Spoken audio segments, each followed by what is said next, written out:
లడ్డు చూడండి, చూసారా చాలా ఐటమ్స్ ఉన్నాయి. చాలా ఐటమ్స్ ఉన్నాయి అని చెప్పింది కదా, ఫోటో చూపిస్తుందండి అని మీకు డౌట్ రావచ్చు. ఇంకా చేస్తున్నాడు, ఫస్ట్ ఇవే చేశాడు అందుకని ఇవి చూపిస్తున్నాను. అండ్ ఇవి నా ఫేవరెట్ అనమాట. రండి చూద్దాం. ఇదిగోండి, ఇది అరిసె చూడండి ఎంత స్మూత్గా ఉందో, చాలా మెత్తగా కూడా ఉంది. తర్వాత ఇది రవ్వ లడ్డు అంటారు, ఇదేమో నార్మల్ లడ్డు. ఇవి చెకోడీలు, నాకు ఇష్టమైన చెకోడీ. తర్వాత ఇప్పుడు టేస్ట్ చేద్దాం రండి.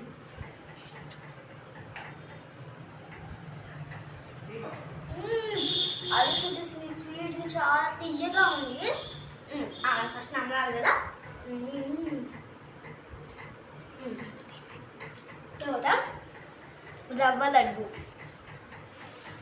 అందులో కిస్మిస్ కూడా వేస్తాడు కదా, ఆ కిస్మిస్ చాలా ఇష్టం.